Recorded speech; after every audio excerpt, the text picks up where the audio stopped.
وحيد حليلوزيتش. ايوا يصور وحيد حليلوزيتش. هذه هي الطريق. درنا الموسيقى قليلة مش فيزيكم يا ابراهيم. متابعي قناة الجزيرة بلاس 10 عودة مجددة هنا من جوازنبورغ بكابيتا. محاربي الصحراء اليوم امام فيلا لكاب. شكرا لكم شكرا لكم، نشكركم للسياقة البدنية. وراح يطمن. شوف دخول كيتا راح كيتا على الجهة اليمنى. ينطلق ابراهيم بساطي سيلا يا ابراهيموفيتش مع ابراهيموفيتش عن جنوب يتوغل. لا ويليا يدخل منطقة العمليات وضعية التسلل. لا ما فيش يا سيدي الحكم، يترقى الاحياء.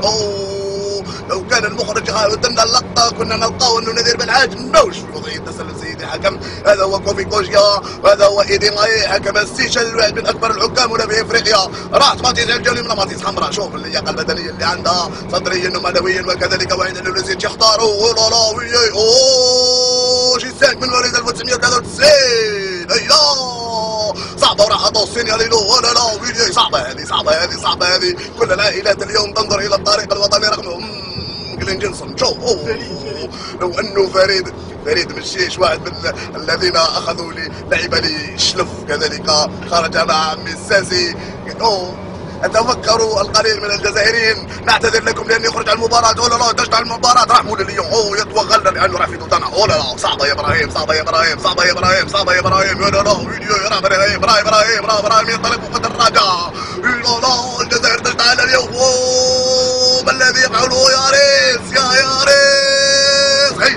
هيلا منك يا ابراهيم. هذه هكذا يكون الضغط على المستوى الجانبي، وكذلك نكون في مدينة العلمة لما نكون. هذه هي راح من افيو يشعل القناصة وكانه ينطلق فوق الدراجة ينظر في الثلاجة. لا الزجاجة.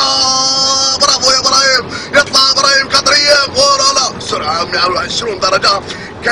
كان يسددها. وضعية التسلل سيدي الحكم. لا بطاقة صفراء. هذا يليق اصفر منه. يا ابراهيم شافك سيدي الحكم لما ضربته بالعقب. شافك سيدي الحكم لما سمع له بالفار. راح سمع الجنب منه. ابتعد عن الطريق. جاءك دروجبا. كذلك قلت لكم سابقا بأن المنتخب الوطني الجزائري لما تألق أمام البوركينا فاسو الذي كان معه في تصفية كأس العالم لا يا إبراهيم. لا للسرعة يا إبراهيم. لما نشوف مباريات مثل هذه والناس سينيالي أحس أن أختلع قليلا. شكرا لكم معليش يا إبراهيم. ورحموا الأبيو. هاي لما نشوف لما الكاميون ديغرادي واللياقة البدنية اللي عند جلين جونسون، كذلك لعب غالاتا سراي التركي ولعب للسيانا الإيطالي. توغل في عمره 18 سنة. لعب 7 مباريات ودية 15 في شهر جوان. شوف السينيال. لما تشوف السينيال كما هكذا نقص. امهل في السرعة يا ابراهيم. هذه هي. شكرا لكم متابعي قناة الجزيرة بلاس 10. ننهي مباراة وننهي الشوط الاول. الهزيمة لا تزال امام باساج وامام تويوتا. نعتذر لكم. نلقاكم في الفاصل ثم نعود. والله